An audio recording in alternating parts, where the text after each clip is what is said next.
Good evening, everyone, and thank you so much for coming out tonight. This is fantastic, great crowd. I want to start by thanking Steve Sears and the Stationery Factory so much for making this.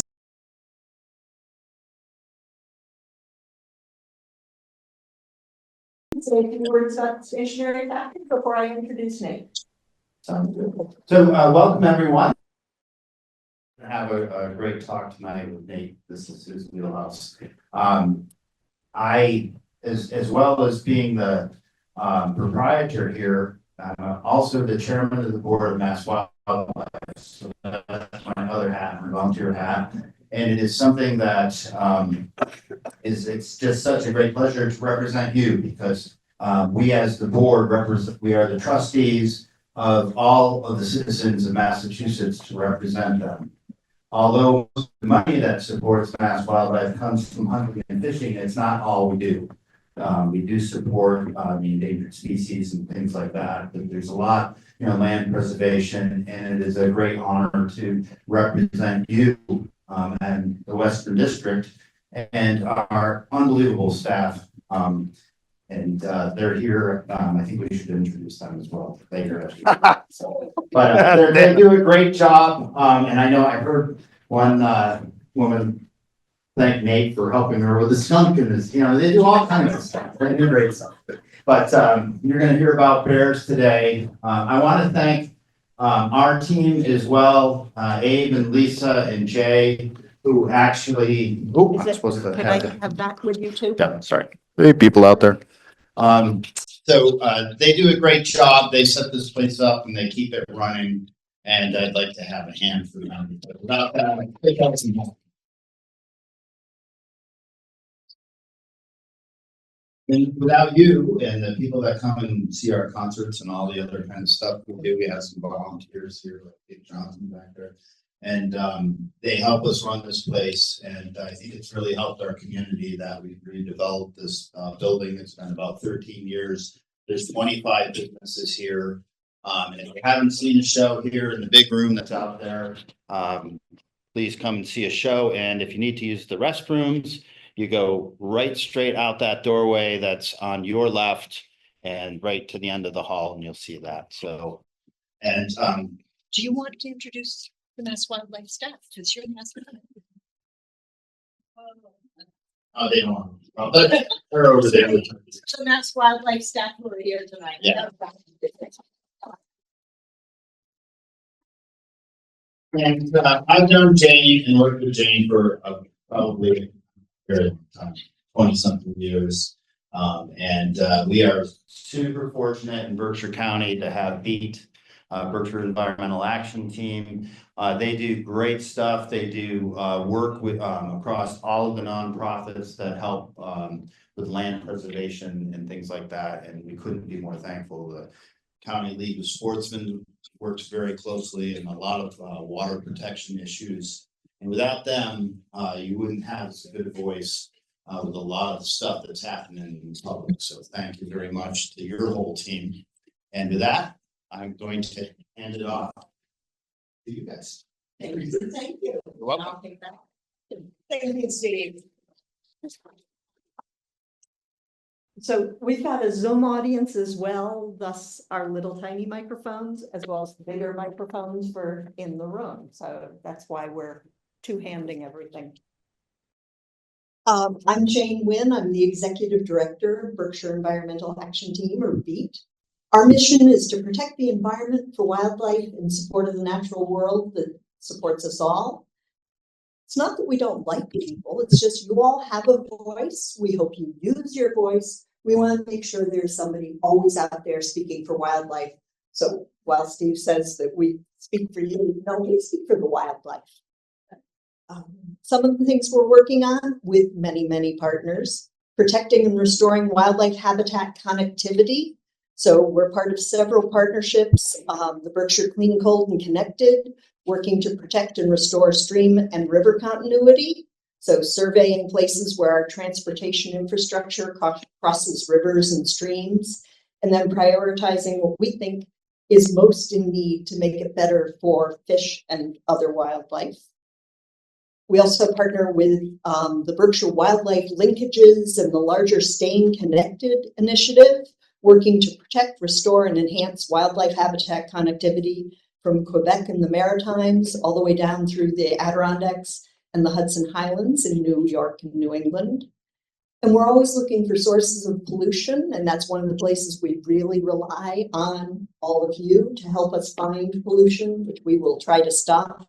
Right now, we're doing air quality monitoring in Pittsfield, and we're going out in many places along rivers and streams where stormwater pipes come in. And if they're running when there hasn't been any rain, we test it for E. coli. And if we find it, it's a good chance that somebody's toilet is hooked up to that pipe. And we've gotten, 5 or 6 disconnected. Towns have been really great at working with us. With that said, we're a small nonprofit supported by people like you. So if you have the means and inclination, please feel free to make a donation. We've got a donation box out in the other room or online at thebeatnews.org. Before I introduce tonight's speaker, I want to let you know about next month's presentation, From Pretzel Slime to Carnival Candy, an introduction to slime molds. Yes, I'm actually really excited. It's going to be all online, and that'll be on the second Wednesday of the month. Let's see. So without further ado, I will turn this over to Nate Buckhout, a wildlife biologist with MassWildlife. Nate has his bachelor's in behavioral science from the U.S. Air Force Academy in Colorado Springs and his master's in wildlife conservation biology from UMass Amherst, where he researched spatial temporal factors affecting human and black bear interactions in the Great Smoky Mountains National Park. Thank you, Nate. Thank you very much for that. I'm actually going to step down just when I'm out of the view of this so everybody can catch the slides. But like they said, my name is Nate Buckhout, and I am a wildlife biologist for Massachusetts Division of Fisheries and Wildlife. I'm the Western District wildlife biologist, so I'm actually out of Dalton. I cover all the Berkshires, as well as some of the hill towns in the kind of the eastern part of that area. My job entails just about everything that can do with wildlife in this part of the state. I also work with an aquatic biologist as well as a bunch of technicians. There's actually only about 9 of us in our office total that are responsible for, I think it's 52 or 56 towns and over 70,000 acres. So we end up doing a lot of different things. And yes, what Steve mentioned earlier, a lot of our funding comes from hunting and fishing, but we do a lot of things that aren't involved in that as well, including, you heard I helped somebody with a skunk. We respond to a lot of calls to help people, a lot of education, a lot of different things. But one of the bigger things that kind of has been cropping up, and I'm sure almost everyone here has seen, a bear. And they're spreading across the state. They're heading further eastward. They're an incredible success story to the point where they're everywhere. And they cause quite the commotion as well as a lot of conflict.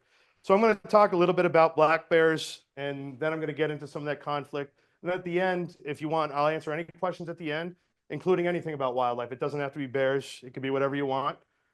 If you want to try to throw me for a loop, and no heckling from any of my coworkers. All right, without further ado. So one thing I've learned is that people are terrible at judging weights of bears. Males can get 350, 400 plus pounds. We've had them even up in 600. It's not out of the ordinary to see 400 or 500 pound males. Females on average, 140, 250, somewhere in there. They can get over 300. That's a little bit rarer. They tend to be a lot smaller than the males. But the average is, 210, 225. But we'll get calls about, a very large bear that's in someone's yard and it'll be a 100-pound yearling, or an abandoned cub that'll be a 150-pound adult bear. It's very hard to judge it. It's not something that people really do very often. So it's kind of a difficult thing. So just a little bit about the life cycle of a bear. It's about a 2-year cycle for their whole pattern. So we'll start in the spring and into early summer. So they have what's called a yearling. A yearling is a bear that's about a year to a year and a half old. And they're with mama up until that year and a half, which is usually into late spring, early summer, where she boots them, usually in June. And she starts looking for a mate during the breeding season. And as that progresses and the males and females breed, they have what's called delayed implantation. It's a really neat survival strategy and breeding strategy for bears. So what that means is she can get bred in the summer, and those fertilized eggs will sit there and wait until the fall happens, when they'll attach and actually implant for her to have her cubs. Now, if for some reason she doesn't have a lot of fat on her, she's unhealthy, she's sick, she could actually absorb some of those back and not have any cubs or have fewer cubs based off the resources or her health. It's a really neat survival strategy. But that implantation occurs usually in the fall. And November 1st, they start entering the dens, the females, and that's when that egg implantation occurs. Now, the males often enter a lot later. In fact, if there's plenty of food, they won't even enter the den. You might see tracks right now. You might have a bear whack your trash barrel this time of year and think, why are they still out? Because it's really just a reproductive strategy and an energy saving strategy. And if there's food, which I'll talk about a lot later, those bears will stay out a lot longer, the males. The females are driven by breeding, and they will go into the den usually in the beginning of November, if that's the year they're going to have cubs. If they have yearlings, it often happens a little bit later.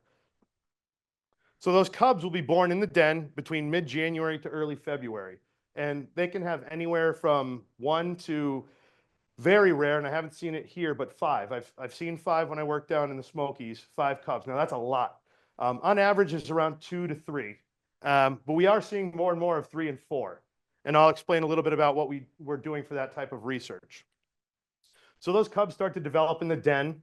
And what happens is they'll come out, and about early April, mid-April, they'll start, the mothers will emerge from the den. Now, those big males I was telling you about, they'll come out February, March. Sometimes they'll come out for a little bit, go back to sleep, come out again if it warms up, find something to eat, and go back to sleep. So they're not what's called true hibernators. They go into a state of called torpor, where it's a pretty good sleep, but it's not a full sleep. And I can attest to that with some of the den work we've done. So that following year, the cubs are born, and they spend that whole year with mama. And they grow, and you'll get them anywhere from 30, 40, 50 pounds, depending on how good mama is. And it's usually a pretty good survival rate for those cubs because they have mama, and they spend that whole year with her. They'll go back in the den, and it's usually a little later. They're weaned usually by late summer. And we've had instances where cubs can get orphaned, whether it's a car hit or something, and they have a pretty high survival rate if they can get past that weaning phase and learn to, forage on their own and find some of those natural foods. A lot of times they'll come out a little stunted the next year. They might not den in great areas. We've seen it more and more, probably because the rise of more and more cubs are going to have more and more situations with these, orphan cubs, car accidents, things like that.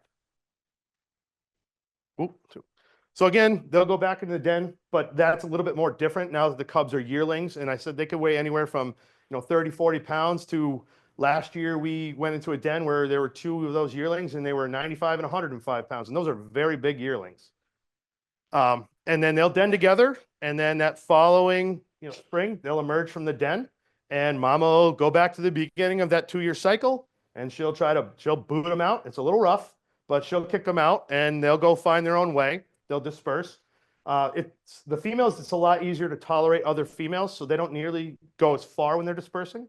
The males, you'll see that they'll travel a lot further. We've had males that have been tagged with ear tags as yearlings, and they'll get hit by a car or something in New York or Vermont or New Hampshire. They'll travel an incredible distance trying to establish their own territory, while those big males will beat them up and try to kick them out.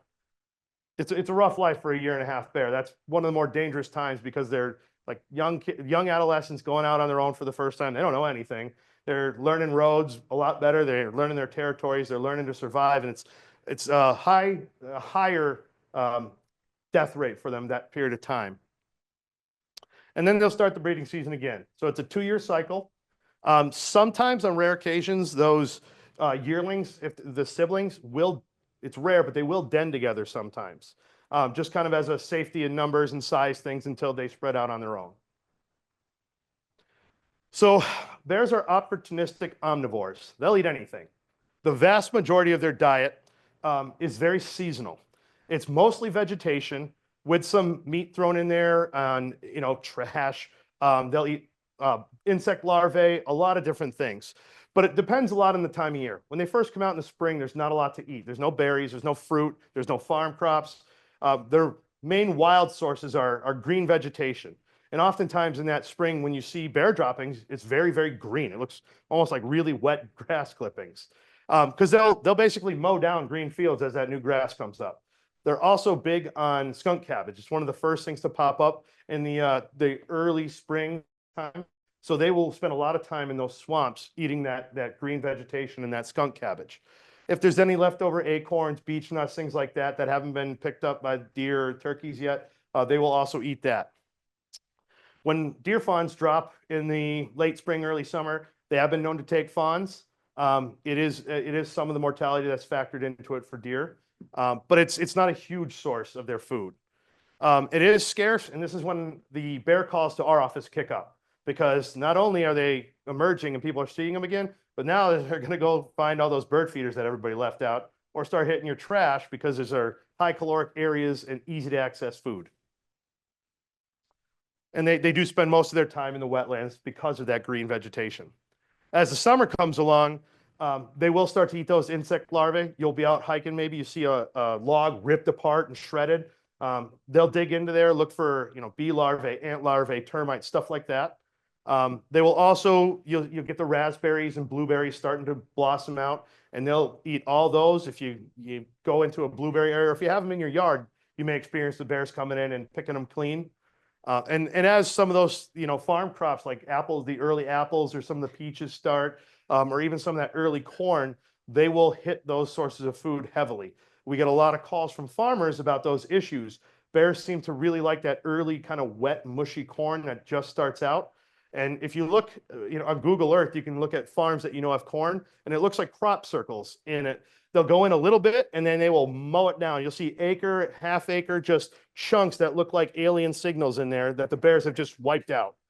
And you'll see the signs. You'll see the bear droppings, but they also gorge. So they will eat, throw up, eat, throw up, and you'll see that all over in the cornfields. And they cause a lot of agricultural damage. It's one of the bigger complaints we get. So they will spend a lot of time in those areas that produce those. So upland forests or logged areas where all those raspberry bushes are starting to come up again because they're getting sunlight now. And then wetlands are always a place they like to, especially in the heat of summer. It's cooler. And then those fields and orchards and those farm areas. In the late summer, they enter into fall. They enter what's called hyperphagia, and that's just eat. They want to put on as much weight as they can for the winter. And so what they're doing is, again, those nuts are all dropping, acorns, beech nuts, hickory nuts, all those things they'll eat. They'll still hit farm fields. They'll hit those apple orchards that are getting later, and they'll spend any time in those. The calls start to go down because they're seeking out those natural foods then. So it actually alleviates a lot of that, and it does coincide with the bear hunting season. So when do they hibernate? Well, that's a very variable thing. So what I mentioned earlier, those females, they'll go in if they're pregnant pretty regularly at the beginning of November. It's the time they want to go in. They need to get that rest. They need to conserve those calories so they can produce those little ones. Most of the other bears, it depends. Those males, yearlings could be later. Those males could be later. There are males still out right now. We have people reporting tracks or seeing them in their yards. If there's food nearby, they won't even go down. If it gets really cold, though, that helps. Those cold snaps that they seem to focus in on, realize that I'm going to waste a lot of energy trying to heat myself and move around. I'm going to go into the den, even if it's for a short period. So they will spend time in the den, and almost all of them do in Massachusetts. The further south you go, where there's less snow and it's warmer, those males tend to den less and less and less. But if there's a lot of food, they'll go late. If there isn't, they'll go early. It's all a survival strategy. Those females can remain in the den 4 to 5 months without any food or water. Their body slows way down. Their heart rate slows way down. They concentrate their urine, and they basically recirculate everything, which allows them to stay in that den for a very long time. So why do they hibernate? We kind of touched on that a little bit, but it's basically from seasonal food shortages is the big factor. Again, there's nothing growing in the winter. There's some leftover nuts if they haven't been picked over. Farm crops are gone. So their biggest sources of food actually are what people supply. Trash and bird feeders, dumpsters, those types of things. So a lot of times those bears will stay out in those neighborhoods more than the bears that are in deeper forests because they have access to those people foods. So it's a little bit outdated because the bear range is, you probably heard in the news, there's been bears, in Plymouth Plymouth County area, towards the Cape. They are spreading, and a lot of that area is it's still pretty good habitat. The southeastern part of the state has a lot of agriculture and a lot of swamps. So what we're seeing is more and more bears are spreading further east. And if you know anything about the east, it's full of people too. So there's more and more problems with that, especially people who have never been around bears and they call us about aggressive turkeys. Now we got bears out there. So that can create a big issue. And luckily I don't have to deal with that because I'm out here, but my counterparts do have to deal with that. And it's a growing issue that we're spending a lot of time researching and looking at bear movements and abundance and density, these types of things. So this is kind of a look at the bear calls and over the last, well, up until 2022. You can see Pittsfield, that big red on the left, has a lot, but a lot of the areas in the hill towns have fewer. And you think, well, you know, there's bears in the hills. That's great bear habitat, forests and mountains, but there's fewer people and those bears are still really afraid of people. There's not a lot of interaction. When you get a bear in an area like Pittsfield or Lenox or these areas where they hear cars, they hear people, they hear dogs, they realize that, well, nothing bad's really happening. I don't like it. I'm uneasy, but I'm getting used to this. So I'm a lot more comfortable here. And then we get calls about them in backyards in the middle of Pittsfield. The first year I worked in this district, and I've been here for about 9 years now. I had to relocate with my boss 3 different bears from the middle of Pittsfield. One of them was right at the General Cleaners. They're in, and we're not talking the edge of Pittsfield. A couple of years ago, one was at the Crown Plaza, which is the Holiday Inn now. It was up the tree right there in the middle of summer. Probably wandered in thinking, hey, it's dark, it's quiet, there's really good smells out here. I'm going to go in. Sun comes up, traffic kicks up, and the bear panics, goes up a tree and says, well, I'll wait it out. Except he's next to the Rotary and 4-lane road and the hotel. So, you know, they get into situations like that because of these food. And he probably followed the railroad tracks in. There's trees, it's quiet. So you can see in those city areas are where most of the calls come from. Even, you know, the valley where you got Springfield and down on 91 there. So this, it's kind of a complicated slide. What it boils down to is how we model wildlife populations. There's a population's made up of cubs, yearlings, juveniles, and adults. And then you have addition and subtraction. You have new cubs that are born into it, cubs that become yearlings, yearlings that become juveniles. Some juveniles stay juveniles, depending on a couple of years, and some will become adults. And then you have the adults. And then you have, you know, an exit of the population, which comes from mortality, whether it's disease, sickness, human-caused mortality, whether that's hunting or vehicle accidents, things like that. And that's how you get the population. And I'll go into a little bit of what we actually do physically to determine those populations. So we're doing a project. It's been going on for a long time. It's our collaring project. This is one of the coolest things I get to do, and I love doing it. So what we do is in the spring into the early summer, before it gets too hot, we set bear traps. You can see the traps up there. I think there's a pointer on this thing. Let's see. Yeah. So these are the traps. They look like big barrels. They're basically 2 50-gallon barrel drums welded together with a door that looks like a guillotine. And pretty simple, but they're very effective. Bear goes into the back. I put a bait bag in there, and I use things from actually the Dalton Bakery, gives me a lot of their old stuff. And I'll get to why I use people food, even when I tell people not to feed bears people food, because the bears love it. They don't get sugar that often in the wild, and those sugar is just a draw to them, the great smells of people food.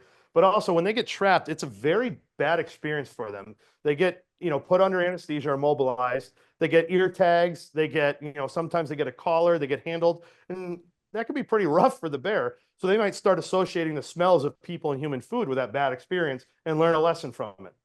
Or you're the other type of bear that just keeps going back in the trap because it's worth the reward. I'm going to get all the food and it's fine.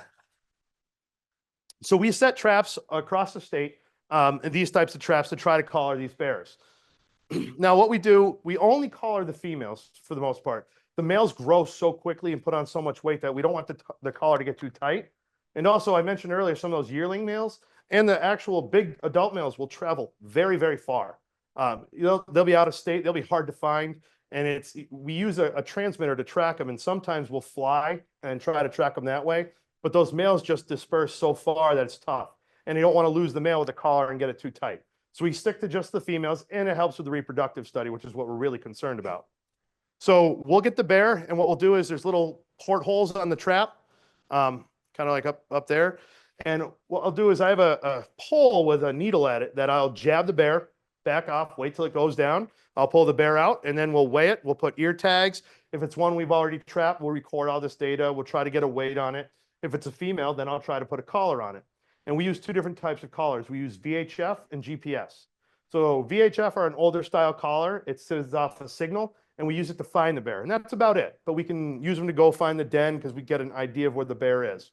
The GPS will give me a point, and I can set when I want that point. So I think most of ours are every 45 minutes to an hour. So you'll get points wherever that bear is once an hour, which is really cool data. And it really allows us to track movements, the size of their range, where they're spending most of their time at what parts of the year. So once we have those bears collared, then we go find them in the dens the following winter. So what we do is we use those collars and we locate them in a general area, and then we creep up on the den, and there's usually a couple people with dart guns, and then usually me with the jab pole, and we crawl in, we find where the den is, and some dens are better than others. Some are just basically a nest in the open. Some are in rock ledges, some are under decks. It's really, really cool to see the different ones, but it presents a different challenge. We crawl under there, and like I said before, they don't truly hibernate. These bears are awake every single time. They know you're there, they smell you, but they really have an instinct to stay put. They don't want to move, especially if they have newborn cubs. Very rarely do they run. They do run sometimes, and mostly it's just through and out. They don't want anything to do with you. But that's why we have the dart guns. So we get a dart, and then we'll track them. We like to have snow so we can find, track them down. But what we'll do is we'll go in, we'll jab, we'll wait till she goes to sleep. And if she has cubs, we'll pull her out. We wait till about mid-February to late February when those cubs are anywhere from 4 to 6 weeks old, just so they're big enough to handle. We'll take the mama out, we'll take the cubs out, and we usually pass the cubs around so people can keep them warm. And we'll sex those cubs and weigh them so we can get good data on that. We'll weigh mama, we'll adjust the collar, give her a nice check over, make sure everything's good, change the collar if it needs to be a new battery or if it's too tight. And then we basically put her back in the den, and we tuck her in with the cubs and close it, and we walk off. And I'll answer, I know this question will probably come up, but does she abandon the cubs after we touch them and then smell it? And I don't know why, and I probably shouldn't say this, but I think that was a rumor started by wildlife agencies that if you touch baby wildlife, the mama will abandon it. So it would get people to stop touching baby wildlife. The truth is it can be a problem because it can put human scent on the animal, which can attract other things like coyotes and stuff. Now, when you're a bear with a cub with a mama bear, you don't really have to worry about that. But in the instance of someone who finds a fawn and does it, and their whole way of surviving as a baby is to sit still and have no smell, that can be dangerous. So that's why we say don't touch baby wildlife. But those bears will actually not abandon their cubs. In fact, we had a bear that had orphaned cubs in the winter, and we were able to take those cubs and put them in with a whole nother mama. So she went to sleep with 3 cubs and woke up with 5. Now, 4 of them survived, which is amazing that she kept them. And what it looked like was 2 of them were from the other, 1 litter and 2 from the other. So she adopted them and kept them, which is really, really cool. So it's really neat to see some of these types of behaviors that you don't really hear about. So again, we do this den work. We check all of our bears. We make sure their ear tags are good. Everything's good. And all this is a lot of good information for us. This is how we get our population estimates and our survival estimates, because I'll have those cubs and I'll know that there's 4 with this bear and they were 2 males and 2 females. And then I'll go back to the den the following year, find her the following year, and she'll have maybe 3. So now like, well, 3 survived and it was the smallest one that didn't make it or something like that. But you can get an idea of how many are surviving that first year. So it gives us a good idea of how many bears are going to be entering the population as individuals after that yearling year. So these are some of the pictures. That's how we weigh the cubs. We put them in a little hat, weigh them. We do weigh the mama. We usually get a whole team because they can be heavy. It takes a lot of work and a lot of effort. I'd like to say it's purely scientific, but it's really fun. So, yeah, so that's just, so you can see all these bears are just they're immobilized. We like to put hats and stuff over and artificial tears because when you close, they sometimes struggle to close their eyes with the anesthesia, but with a hat over it, it keeps stuff out, but it also keeps them calm. Any animal that's stressed out, if you can stop what they see, it really helps keep them calm. We do this with any animal that we put under immobilization. But you can see, so you can see the little collar there, or the collar on this one. This is a mama with 2 yearlings. And we adjust the collars, we put them all back in, and we use what's called this telemetry system, and that's how we track them. So what we get from this is a lot of population information. Adult survival rates are really high. Once you get to be an adult bear, you're big. you're pretty much the only game in town. I mean, there's coyotes and bobcats, but to a full-size bear, that's nothing. The biggest threat to bears are humans, and that's whether it's hunting, but the majority is actually car accidents and situations like that, or getting into a conflict situation. So these females usually start their first reproduction at 3 or 4 years of age. Sometimes it can be earlier. A lot of that depends on the nutrition and the food. Now, first moms aren't great. They might have 1 cub or 2 cubs. They'll have fewer. It's the first time. They're usually smaller, so they're putting more effort into growing themselves as well. And the survival rate usually is a little bit lower for those first litters. They're also usually a little bit of smaller litter.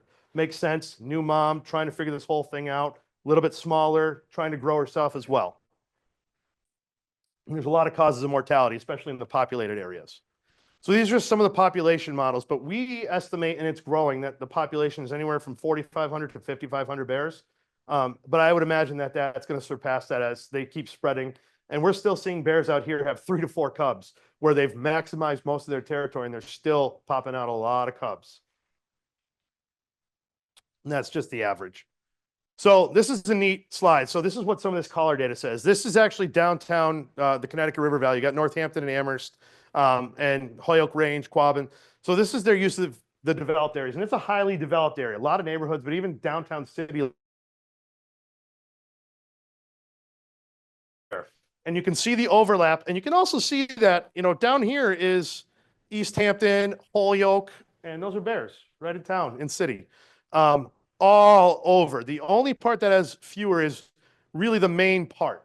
And even then, I would guess that there are bears going in there, probably more males or something. Some of those yearlings that are getting pushed out of better habitat will go into the cities looking for something because it's the only place that's not occupied by other bears. So this is some of the bears we have out here. So you can see Pittsfield and Lenox, and you can see these are all females. So they kind of have their own little spot, but there's a little bit of overlap. They're much more tolerant of each other than males are of other males. And the males are very tolerant of females because they want to breed. But that gives you an idea. Those are just some collared bears. I mean, that's nothing compared to how many bears are actually out there on the landscape. So bears and human food sources. This is kind of where I give my little preachy lecture, I guess. People love, we got neighborhoods everywhere. And Massachusetts is really neat because you have a spectrum of city to suburban to rural, but a lot of that rural suburban interface, especially out here. You got neighborhoods, and then you drive a couple miles and there's farms or nothing.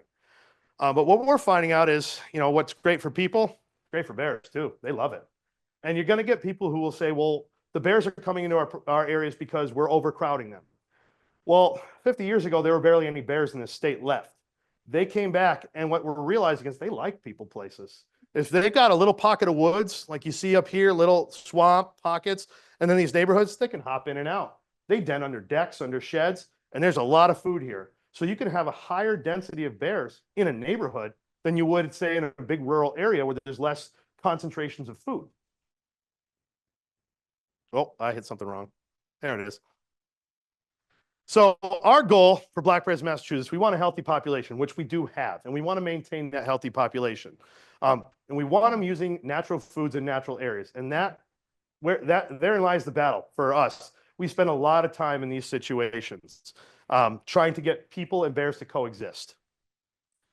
So they will take advantage of human foods all year. And I've said that a few times, but you'll see it. I mean, I'm sure people in here have actually had this happen to them. It's like they know when trash day is, and your garbage cans are out there. They just walk up the street and whack them. I've driven up streets and seen just 1, 2, 3 all hit. And also bird feeders. They love bird feeders. And as much as you want to feed the birds, you're feeding a lot of other wildlife with it. But this is the biggest cause of human and bear conflict, is food. They're food-driven animals. And we represent a really good source of food with our trash, our dumpsters, our bird feeders, people who feed pets outside, as well as livestock. And the rise of backyard chickens is a big thing. I'm sure people know that there's somebody who's got backyard chickens, and we'll touch on that. But bird feeders, here's the one thing I'd love to leave everybody with is just don't have bird feeders, please. I know you're gonna. I know a lot of you probably do. I'll get calls. Well, can I put my bird feeders up in January? It's cold and there's snow. You can, but there's a good chance a bear's going to get it. And if a bear comes into that, he might keep coming in. He might now say, what's on the porch? Or you got a screened in area with your trash. What's in there? Or now, hey, there's chickens here too. And it leads to a slippery slope of more and more bad behavior. And I say bad behavior, the bear's just doing what bears do. We're trying to control what humans do because it's very difficult to change a bear's behavior, although it's also almost impossible to change people is what we're finding out. So we don't, and it's not just bears. You'll attract birds, great, squirrels, rodents, because there's food. Well, those things attract things like bobcats, foxes, because that's their prey. And then those things will attract other animals. And what you're doing is you're getting a whole bunch of different ones together. And there's a lot of other issues along with that, where they can kill each other, fight each other, and disease spread. And you hear more and more about different diseases that are popping up, like avian influenza and things like that. Anytime you congregate animals, it creates a dangerous situation. And I'm sure, again, this is a frantic person who had, I mean, you're taking these from their inside of their slider doors and stuff. And bears will sit there because when they get these food sources, like, man, this is great. There's a lot of calories in birdseed.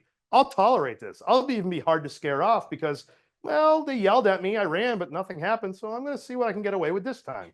And what might start as nighttime behavior, because there's nobody around, can progress to daytime behavior and much more bolder behavior. Every time they get a reward, it makes it easier for them to want to come back. And they learn this. They will teach this to their young, and then their young will also teach it to their young. We have a house that in a different town that feeds, actually there's pretty much somebody in every single town that actively feeds bears, which may surprise you or may not. But this one place, the people moved away and they'd been feeding bears over and over again. And the next lady who moved in realized that the bears had been fed and now they were coming back, multiple bears, waiting for food. They were getting more aggressive, breaking into the porch and stuff. So she started feeding them to try to relieve it. That's not the solution. Again, if you get rid of the bird feeders, the majority of bear problems will disappear. Dumpsters is another major issue. Now, we are working with a lot of places, a lot of restaurants especially, to work on bear-proof dumpsters. You can have bear-proof dumpsters, you can have bear-proof garbage cans, and they are very effective. They're a little bit more expensive, but they are very useful. Campgrounds, especially, I mean, the Berkshires are full of campgrounds, whether it's kid campgrounds or RV parks or those, full of campgrounds. The population of the Berkshires probably doubles in the summer with all the people coming in. What does that do? It creates a whole nother source of food right in the middle of summer. So we try to educate these places to have clean practices, clean grill practices, and take care of your trash. More frequent trash pickups, clean your dumpsters, and then protect them. There's a lot of ways to do that. And if you have, questions about this down the road, we also provide a lot of that expertise, that, education about it, and we can provide you some of ways to defeat these types of things. But they will go in, and this is where, you get the person who goes out of their apartment complex at night to throw a bag of trash in, and all of a sudden there's a bear in the trash looking at her in the dumpster. And these create dangerous situations sometimes. So I like this set of photos because this really shows that I don't care what you tell me you do with your bear feeders, it's not going to work. So what this represents is, yeah, this might be an extreme circumstance, but it's real. And these bears they're very, very smart and very, very driven. So you can think that you do it, or I bring them in every night. Well, you leave all the stuff on the ground, they're still coming in. It doesn't matter. These bears will get what they want. Don't use bird feeders. This is a great example of no matter what you do, it's not going to work. So again, no bird feeders. So again, garbage is another one. And you'll see on the bottom, your bottom right here, that one, that's a bear-proof dumpster.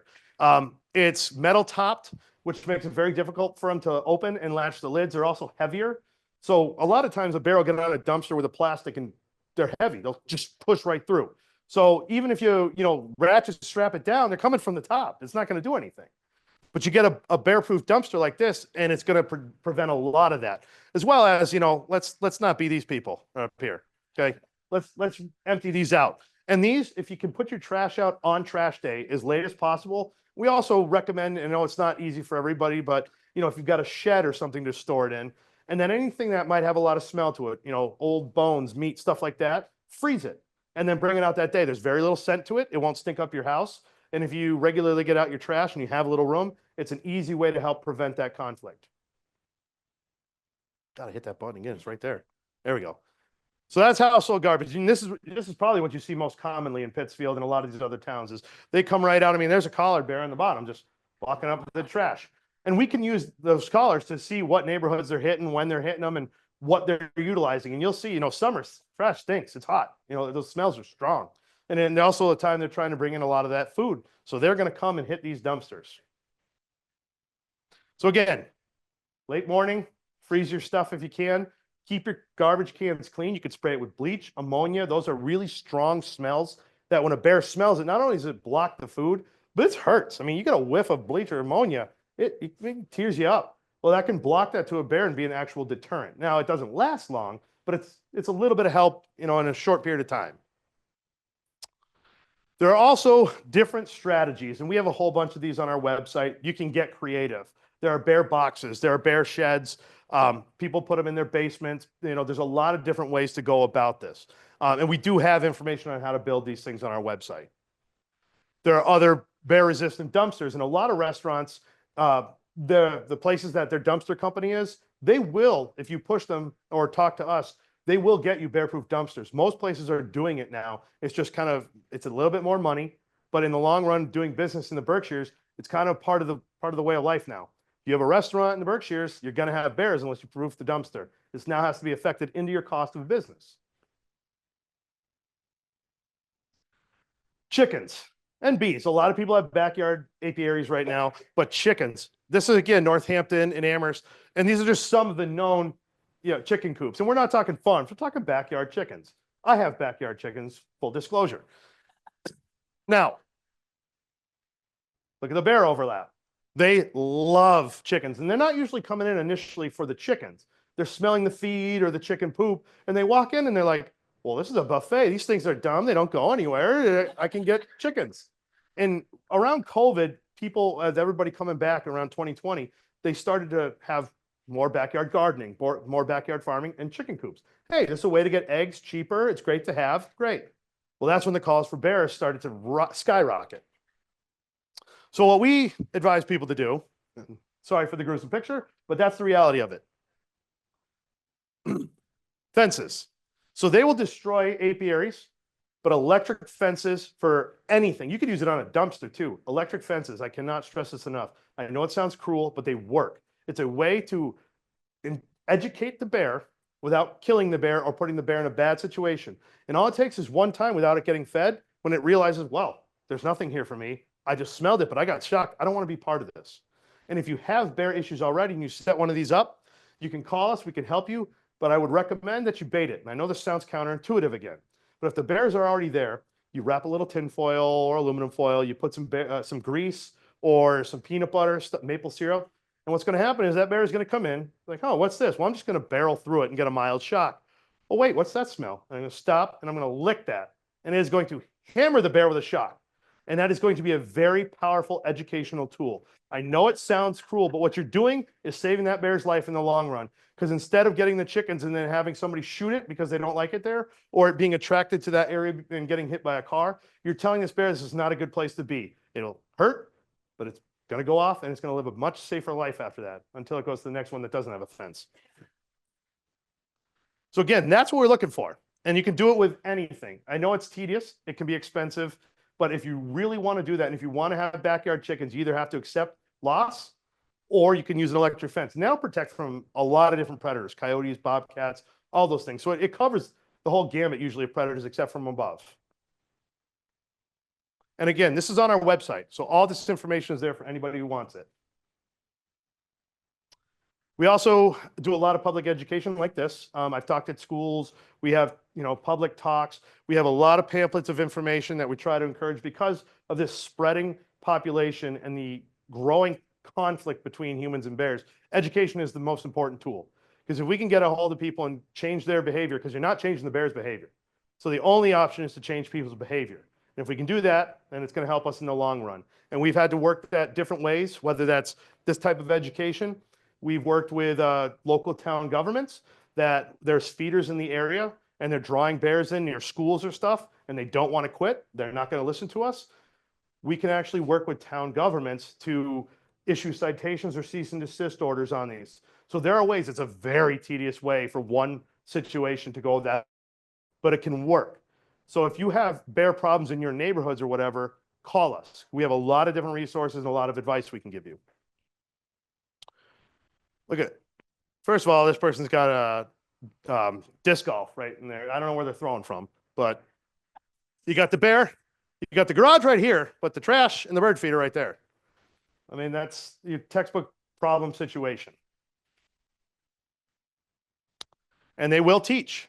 And the more they get rewarded without a negative interaction, and it doesn't have to be a physical one. You can yell, air horn, car alarm. You can throw rocks at it. You're not going to hurt a bear. There's a lot of different things. I like paintball guns. That paintball gun makes noise, it makes contact, and you can keep a distance from that bear. And nice little side note, if the bear comes back, you know it's the same bear because he's got a yellow dot on his backside. So this is a very easy tool. They're legal in Massachusetts. You can get them pretty cheap, and they're very helpful at deterring those bears. And if you can get them before they get your stuff, there's a good chance that that bear won't want to come back. Again, I say it like 5 times or more because I'm trying to drill it home that human food is bear conflict. And we will never change bear behavior. You can educate them a little bit to shift what they're doing, but it's people. That's what we need to change. That's our information, and we can give you that to after if you have any other questions. But as for now, I will open it up to anybody who has any questions for me.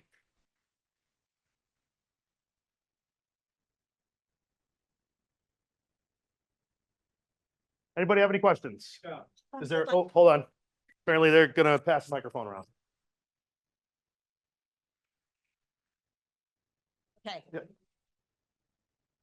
And we'll get to everyone. And again, it doesn't have to be about bears. It can be anything wildlife. Is what's true for the bears also true for coyotes? Are they paralleling their expansion of range, or how does that work? To a point. So they will occupy similar spaces, but they will, bears will push coyotes out. Coyotes have already established themselves all the way to the end of the Cape. Bears are not out there yet. So they've expanded their range a lot further. And they will overlap a lot. I mean, you're going to see coyotes running down streets in Pittsfield because they tend to eat different things. Coyotes are eating your rodents, your squirrels. They will go into garbage as well if there's good things in there. But they don't like to be too close to each other. I mean, a bear's a dangerous animal to a coyote, and a coyote will kill a bear cub if it's opportunistic. It's rare, but it could happen. But the bears haven't quite caught the range. They don't reproduce as quickly and spread as quickly as coyotes do. And coyotes have colonized the entire state and pretty much the entire country at this point. Bears are still working their way to certain edges and fingers of areas. Or black bears, that is. I have neighbors who wear bells when they're out walking, and they carry bear spray. Is that even necessary, and is it effective in any case? Okay, so a couple things with that. One, I walk in the woods a lot. The people I work with walk in the woods a lot, and we don't carry any of that. That being said, when bear attacks happen, it's usually because the bear doesn't know you're there and gets startled. So for people on like the Appalachian Trail or hiking trails, making noise is a good thing. Bells just make noise without having to put a lot of effort into it. I tell people to clap, sing, whatever, talk to yourself. Even if you look crazy, the bear will hear you coming. So if you come around a corner and a bear's napping and you're quiet, you're walking stealthily through the woods, you could spook it, and that in turn could cause it to lash out. But if you're making noise, the bear's going to be gone. You'll never even know it was there. It'll hear you and disappear. With bear spray, I worked with grizzly bears in Yellowstone, and I carry bear spray. And there's an argument about firearms and bear spray and what works better. Now, bear spray is very useful, and it's better than anything else, better than firearms for bears. And what it does is it creates a physical cloud. So right off the bat, you got a visual block. It spreads itself. And if you've ever been hit with anything like that, it is crippling. And now the problem with that is if the wind blows the wrong way, you're on the floor too. But it really, really works. The only problem is after time, that pepper becomes unattractive. Bears will actually come back to the smell. There was a study done where they sprayed the ground with pepper spray, left, and the bears would come and lick it after, but not initially. So just get out of there quickly. Bear spray works better than anything else. I don't carry it for black bears. Most of the time, black bears, it's not a predatory thing. It's we're startled, go and run. And if you stand your ground, get big, if it's black, fight back. If it's brown, lie down, play dead. And if it's white, say goodnight. It's kind of the rule of thumb. And there's been a lot of studies with especially grizzly bears or brown bears and black bears. And black bears are really curious. You stand your ground, you make a lot of noise, and they may linger, but they're not going to want to stick around. Brown bears, grizzly bears, a lot of times they want to eliminate the threat. It's not necessarily predatory either, but their goal is to just eliminate it. So they might hammer you, and if you play dead, they think it's done, they leave. And there's been people there were hikers years ago in Yellowstone that were hiking together, and they came between a mama and a yearling, and she attacked, and one person fled, the other fell to the ground and played dead. The person who fled got mauled and killed, and the person who fell down got picked up and tossed, had a couple bruises, and was fine. So that's the key to it. But bear spray, if you're going to carry anything, bear spray, but I'd be hesitant to use it, especially with black bears. I don't think you need to. And it could just as easily incapacitate you. I guess you have to be the faster runner, right? Or trip someone. It doesn't matter. Yeah. So my question has to do with bear dens. Yes. I've never come across one. I've always been curious. And just, where do they find places? What do they look like? And also advice if you do find one. Yeah. So first of all, the range of types of den is incredible. I mentioned a few earlier, but it'll look like a giant eagle nest on the ground sometimes in the snow. And a bear will just roll up. And if they have cubs, they'll just kind of cover them with their body, let the snow fall on them. We've also had them under big wood piles. And there was one I had in a bittersweet, over like just a whole chunk of bittersweet, and there's a trail about 10 feet from it with dogs and people walking back and forth, and that bear never moved. Now the dog could maybe find it, but what would happen is the bear's instinct is to get the hell out of there and go up a tree. But it's amazing. I bet you a lot of people, if you've ever hiked in the winter, have walked past bear dens. I mean, some of the holes we have to excavate to fit in there, and I'm not a small person, but even smaller people than me have trouble fitting into some of these holes, because they'll dig it out and then it'll fill it some, and the snow will block it and freeze, and it'll be, a tiny hole, and you won't even realize it. It'll look like like a fox den or something small, and there's a full-size bear with cubs or something in there. So it's really, really different. They're hard to find, because you might, even when we have the collars and we're looking, we're like, is that it? Nope, that's not it. Is that it? Because the signal's like right here, but there's 5 different places that look like the hole to the den, and it turns out it's something completely different, or the signal's bouncing off the mountain behind you. But the dens are really hard to tell. I wouldn't recommend going looking for them, but if you're out hiking, I wouldn't worry about it. I mean, people are walking past them every single day and have no issues. They stay quiet and they stay down, and it's amazing. You won't ever know they're there. And they also use human structures. I mean, we get them under decks, porches, sheds all the time. Sheet metal sometimes. Had one under a metal roofing panel that had bowed up. Hey, do you have any guidelines about compost that differ from what you said about trash? Yeah, so bears will be attracted to compost. So, I mean, it's a great thing for gardening. What we recommend is keeping a lot of the heavier scented things out, like fruits, breads, meat, stuff like that. I wouldn't put that. I know, vegetables where the smell's not as sugary and strong, even coffee grounds, stuff like that's not really an issue. I would recommend burying it, rotating it over, and adding lime. Lime can block that smell some and help break it down. It's good for the compost. But bears, it does create a smell depending on what you put in it, and bears are attracted to that. You could fence it too. I know some people have those barrels. I don't know how secure they are. If you can lock them pretty good, but if there's good stuff in there, the bear's going to find it and go in there. An electric fence can work really well, or just turning it over. The more you turn it over, the quicker it's going to break down and block that smell. Hi, the maps that you had up with the population of the bears, all those circles. Mhm. It's incredible how they're everywhere. Yeah. But I was just wondering about the different colors of those dots. Yeah. So each color is one bear. So like there might have been 100 purple dots. That's one bear, her movements all over there. And then 100 white dots, it's all this bear. So each color represented one bear, and all the dots represented that bear's movements. Because we can get a movement every half hour. We can set the collar, and the further apart or the longer the time we get the ping, the longer the collar will last, because it is a battery, but that can last 2 years if you set them right. But each one, we're getting a 45 minute to an hour point. So all those are just where that bear is going. And a good example of that is I had a person feeding bears, and we were trying to get proof of it. Well, I had a collared bear, and you see the bear's movements here, and then here, right in the guy's backyard, hammering it. So, it's something you can use. It's a kind of a nice side tool that we can use it for that we didn't even really think about initially, with the population studies. So, yeah, those were all different. The colors were different bears, and those are just the ones we have collars on. That's nowhere near the entire population or a picture of it in there. It's just an idea of these ranges and how they overlap, and then where they're using, and using those neighborhoods and suburban areas. Gonna take a Zoom question. Yep. Wait, so how best to avoid bear versus dog problems? And this person mentioned that their dog wears bear bells on the collar.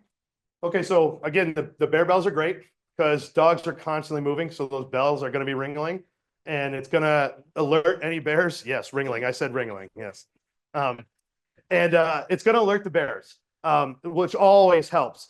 Now, with most situations with a dog, obviously the best thing is on a leash. I know not everybody's going to put their dog on a leash, especially they go in the woods. There's nobody around. Let the dog run. What's most likely going to happen is if that dog chases up a bear, that bear is going to go up a tree and they're going to sit there and wait. So bear and dog conflict happens, but it's mostly because the bear gets cornered and can't get away from the dog. The bear wants nothing to do with the dog. In fact, they've had hundreds of years of fear of being hunted because they were hunted with dogs for a long time. That's still ingrained in their head. They don't like dogs. So they're going to want to run up a tree. That's the best thing is to avoid them, use a leash. But when in doubt, if your dog chases one, the bear's going to go up a tree for the most part. So that's the best thing. The bells help. Making noise helps because that's going to get the bear out of there before you even see it. But keep it on a leash if you can. I know it's probably not the answer you want, but it's the one that works. Hold on. I have some friends that the bears walk through their property. There's no bird feeders out or anything, but they'll like walk a whole street. Yeah, so Should they be? in those instances, it might be somebody else feeding the bear. So they're coming, they have these trails they'll use, and even in the woods, they'll use certain trails over and over and over again to their food sources to and from. So chances are they've got a food source, whether it's, walking between these houses to another swamp, or, you could have somebody with a lot of bird feeders out there. And dropping 50 pounds of sunflower seeds in the backyard. Oh my God. You feed an ostrich. I mean, it's a lot of bird seed.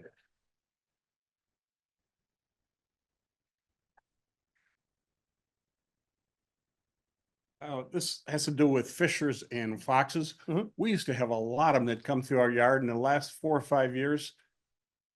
We don't see them. Is there a cycle or coyotes or? Yeah, so there's a couple different things depending on where you live.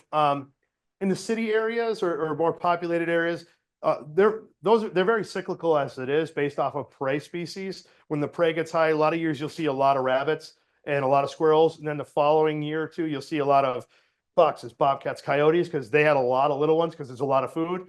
And then the year after, the rabbits are gone, and then a year after that, the other ones are gone, and it bounces a lot. Also, with high densities of some of those species, especially like foxes and stuff, things like distemper or mange can affect them if there's high populations. So you might see a lot, and then because of that high density, it's easier to spread those diseases, and it knocks the population back down, and then it'll come back. So it's very cyclical depending on a couple different things. Coyotes will kill foxes. They view them as kind of competition and territorial as well. So, if you got a lot of coyotes, they could be taking out things like the foxes. And fishers, we don't have a huge grasp on the population. There are a lot of them. They tend to be very elusive. You don't see them as much. And again, their prey species primarily are squirrels and rodents and birds like that. So with that rise and fall of their prey, their populations go up and down as well. And again, they are not immune to disease as well either. The higher the density, the more likely a disease can hit the population locally pretty hard. 2 more questions. How successful or unsuccessful is bear relocation? And does the GPS collar data show any trends on fidelity? So I'll answer the second one first with the fidelity part. No. When I hear fidelity, I'm assuming you're meaning like, are they pairing up for life kind of thing? If that's what it is, no. The males will breed with multiple females. Some females will be bred by multiple males. It's a mess. There's no fidelity that we know of, at least in that situation. If you're talking fidelity to location or den site, there is some. We'll have some bears that will go every year to the same den, and some bears that will use a new den every single year.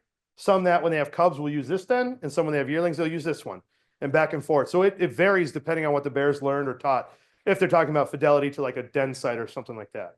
But the other ones, no, it's a disaster. Probably. And what the other question was, How successful or unsuccessful is relocation? that depends too. We had a bear that was denned under a tree next to a high school. We relocated that bear, 14 miles away as the crow flies. Week that bear was back. We filled in the den with logs and it denned somewhere else. And then there are some that we relocate and we never hear from again. It really depends. It's going to differ between females and males. It's going to differ if they have a really good food source there, because it's amazing that she had a good den. She was getting fed by the janitor. So she went right back. And, you know, you get some who are like yearlings, probably less likely because they don't even have an established area yet. So if you move them, they're like, well, I don't know, I'll see what I got here, or keep bumping along. Some of the females, you know, if it's their home range that they've had established for a while, they'll go back. So most of the time when we relocate, it's not necessarily we're trying to get a bear that's done a lot of bad things away. Most of the time it's, you know, I'm in Pittsfield, the bear climbed a tree, did nothing wrong, just got lost at night, couldn't get out. I relocated that bear only a few miles away into a wooded area and never had a problem again. It just needed a place to get out. And that's what we like to do, is we don't want to move them too far because they're there for a reason. Yearlings, it's different. But if they're causing an actual issue in that area, moving them, it's Massachusetts, it's not that far you can go where it's going to put the problem on somebody else. So we try to, you know, if it's a problem situation, rectify that right there. For relocation, we try to keep them as close as we can because that's probably an area they've already established in. We're just getting them out of the immediate situation that's a danger to public health or their health.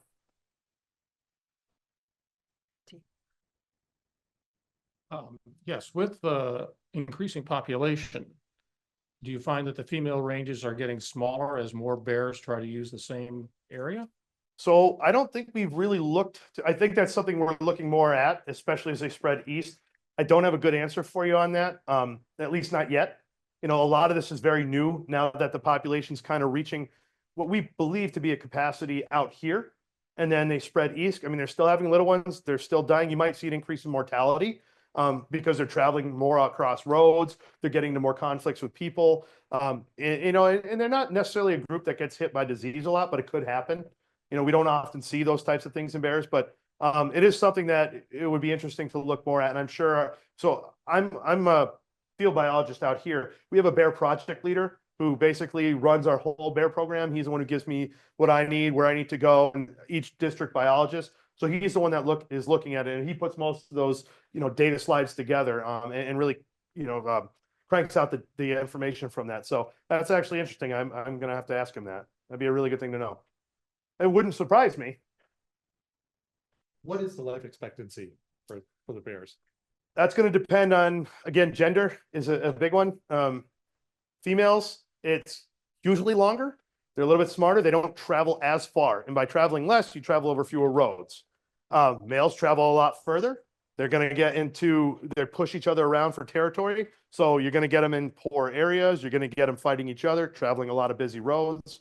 And that usually decreases the mortality. You know, 8 to 10, you know, we're getting these bears that, you know, I have a lot of collared females, and every year a couple of them die, whether it's by a car or sometimes we just found it in the woods, hunting. You know, it all depends. It's all data on that.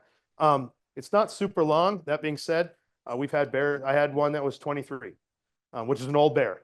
And one of the things that would make it difficult for them to get much older is the wear on their teeth. You see it in deer. They don't live very long. And the biggest thing, I mean, there's a lot of hazards for deer, but those teeth wear down pretty quickly. And when you can't chew your food, your nutrition goes down. We had one older male that we did 2 years ago or 3 years ago that was, I swear he was deaf and partially blind and really skinny. When we looked at the teeth, he was really old. And that's just old age, which is rare for a bear to die of old age. But, you know, 20 to 25 is an older bear. I would say probably on average, though, maybe 8 to 10 if you're factoring in males and females together. I would say the females do live longer. They don't have their first litter till a couple of years, 3 to 4. And we've had some bears that have had, you know, I think I'm on 1 or 2 that have 4 or 5 litters, which is, you know, 8 to 10 years. So that bear's probably 14. So it does vary. Again, bears up in the hills, probably living longer. There's a lot less threats to them up there. There's a lot less cars up there. There's a lot less backyards they get in, and people shoot them. People see it as a threat to their kids or whatever, and they get shot. And we get calls about those too. So it does vary a lot, but you know, a 20, 25-year-old is an old bear. So I have another question back here of why don't we see bears in Latin America?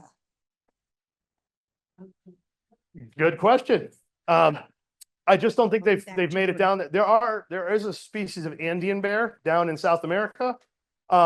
It's just a matter of, I don't think they've made it that far. You know, the further south you go, or actually the further you go to the equator, whether it's North from South America or South from North America, generally the smaller animals get. I think it's called Bergman's Law, where you need more body mass the colder and sparser it is. Those jungles in Central America and around the equator provide a lot of food. Those animals don't necessarily need to be that big, and they don't need to stay warm because it's warm all the time. So, you know, you do have jaguars, which are big predators, but, you know, it's a lot of smaller animals down there when you look at it. You don't have, you know, up north you have bison, elk, grizzly bears, black bears, deer, you know, a lot of bigger animals, moose. And the further north you go, you get a lot of those bigger animals. So they probably haven't colonized that far. They haven't moved that far. And I mean, they are a big fat animal with a lot of fur. It's hot. So, and you do have them in the swamps of Florida though. But I just don't think they've made it that far, or at least it's just not a habitat that they really want to occupy. Okay, go ahead. What does the fox say? I know the answer and I'm not answering. I know that song and I'm not going to do it. That being said, most of the animals, most of the scary woodland creatures you hear out there, like Bigfoot and all that, are foxes. The noises foxes make at night sound like people are getting killed out there. They're the most terrifying sounds, and a lot of calls we get about people saying they hear screaming. A lot of people say, oh, it's Fisher. First, it's Fisher, not a Fisher cat. I'm going to put that plug in there. I don't know where that came from, but it's a Fisher. And they are generally quiet. Most people think that's what the noise comes from. The majority of those really weird, scary, creepy noises are foxes. They bark, they screech, they scream. It's really, really weird. You can find it on the internet, and that's what the fox says. So you can find it there. Is there any chance that the rise in the bear population can help with the deer overpopulation? Not likely. They will take fawns, but they're not a huge predator of fawns. And what'll probably happen is, you know, deer can have they can even have twins. You know, they might just, with the amount of food the deer have, they can produce more healthy fawns. So I don't think that the bear population expanding, I mean, out here, there's a large population of deer, and bears have been around in heavy populations for a long time now, and neither have decreased. So, you know, and out east, I mean, it may be, but with so much food that has nothing to do with deer out there, and that's where the high densities of deer are, you also got all the trash and bird feeders. You got agriculture. I don't think that the bears will really hurt the population at all, or lower that population, at least to have an effect that we would see. Do bear get rabies? Yes, they do. So any mammal can get rabies. A deer can. It's just rare. It usually happens to animals that are in very populated areas of people with higher densities. You know, I live up in the hills. We don't often see animals with rabies. It occurs with those densities. And then you live in a city, you have a lot of animals, a lot of raccoons or a lot of foxes. You know, those are high skunks. Those are high rabies vectors. And because those high populations, it's easier for them to spread. So we see them more often in those areas. There was a case with a bear a few years, I don't know, 10, it was 5 years ago. I think I was still working here. Not out here, but a bear that something was wrong with the bear in the den, and it turned out it did have rabies. But that's very, very rare. Most of the time you see it in those smaller, what we call like mesopredators, like skunks and foxes and raccoons and stuff like that. Since the population is doing so well, do you think the hunting season is a good thing, or should it be expanded? So personally, there's not a lot of sources of mortality for bears. The hunting is a useful management tool, to be honest, with the bear population. And what we do is we manage populations. It's very difficult when you look at it as an individual animal. But when you look at the whole as a population and the health of a population, it really does need to be managed, and hunting does help. That being said, there are not many people who are bear hunters. There's a lot of deer hunters, but bear hunting, in September, it's really hot, it's difficult, and not a lot of people, it's not as familiar to them, and it's not as accessible to them. They're not sure if bear's going to taste good or not. There's a lot of different variables that go into it, but it does help. Although that being said, there's just not enough impact right now. There's not enough bears that are harvested that really have a meaningful effect on the population. If more people got involved, if there was a longer season, it might. We don't know until we would do something like that. But right now we do have a September season for 3 weeks, a November season for 2 weeks, and a December season. And we do see some of them taken in December, those males that are still out when people are deer hunting. But it hasn't had a meaningful effect at this point. You're getting 250 at most 300 bears. And when the population's 5,000, you're not even getting 10%. It's a speed bump. It's not even affecting it.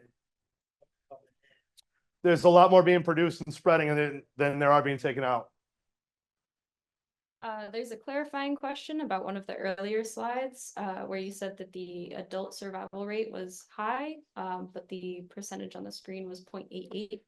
Yeah, so I believe that it's 88%, to an adult survival, which when you do when you plug in all the numbers and you do the data crunching, it should have been put up as 88%, but 0.88 factors to out of 1. So sorry about that.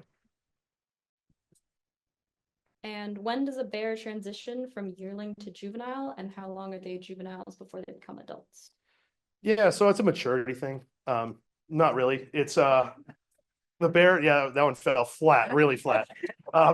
So a bear is considered a yearling when that first full year it's born. It's a cub. It goes into the den with mama. When it comes out of the den, yeah, I get it.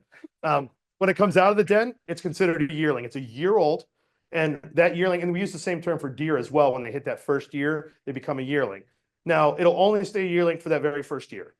After that, it'll be a juvenile. And you saw the best way to explain it was with the females, where they won't actually have their first litter till 3 or 4. So they could be a juvenile from 2 to 3, before they have that first litter.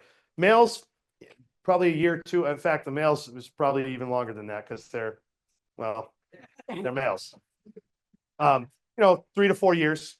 And those females can come into breeding in that 3 to 4 year. And they're usually, once they have cubs, you could probably consider them an adult. I have bird houses, bluebird houses, and sometimes I've had problems with bears ripping apart. I've tried this, it seems to work, but have you ever heard as you take peanut butter and you mix like cumin and hot pepper and stuff in and make little balls, and then you leave them out at the base of the birdhouse like twice a week or something. So if they come along, they smell that, taste that, and make the association that it's, I don't know, have you ever heard that? I've heard people use hot pepper, cayenne pepper, stuff like that to try to use as a deterrent. If you remember when I said with the bear spray that it becomes an attractant after, they'll tolerate a lot of it. It's mostly the eyes and the nose. I'm sure it does affect them to some degree. But with that peanut butter and getting those calories, they might actually like it. If anything, I would leave the peanut butter out and just sprinkle the hot pepper everywhere. Also, I don't know, do you clean out your bluebird boxes every spring? This spring. Yeah, I've heard this happen. I had a call. Yeah, it's a nice little meal just sitting there. Yeah.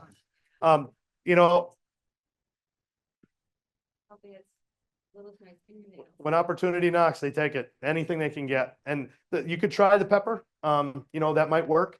Otherwise, there's not much you can do for that.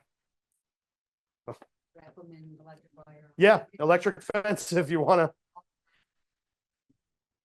I live in Huntington, and this question or story has nothing to do with bears. It's about a beaver. And near my house is a pond and a brook, and a mother beaver came out of the pond, went to my apple tree, put an apple in her mouth, gathered a bunch of them under her chin, and stood on her hind legs and walked back to the brook. That's a clever beaver. She did this for about 2 weeks during November, every morning about between 6 and 6:30. And I would watch her and she'd do the same thing. She'd go to the same tree, pick up the drops, Mhm. stand on her hind legs with her tail balancing her and walk back to the brook. And it was about 70 feet from the tree to the brook. So Well, on 3 mornings, a younger beaver followed her and went to the apple tree, put 1 apple in her mouth and scurried back on her 4 feet to the area where their food is being stored. And she did that for 3 days. And have you ever seen a beaver walk on her hind feet? I have not. I know they will eat apples. Now that also being said, do you know if the apples were that really brown color at that point? Because when the frost hits, they can become very brown and all those sugars concentrate. Those become slightly fermented after a point, and certain animals will seek the deer will, bears will seek those out because of that fermentation. But beavers will eat apples as well. And what you probably saw was, one of the parents, and then they'll have 3 generations in a hut. So they'll have their young, and then they'll let them stay like as teenagers, and then they'll have another set of young, and then those teenagers will move out, the other ones will move up, and they'll have another. So you probably saw that, middle-aged, that teenager following and learning that behavior from mama. It's pretty neat to see. You don't see it much. What is your opinion of rubber bullets and would they hurt a bear? So yeah, a lot of law enforcement uses rubber bullets. We've used them as well. They do. They're effective. They're loud.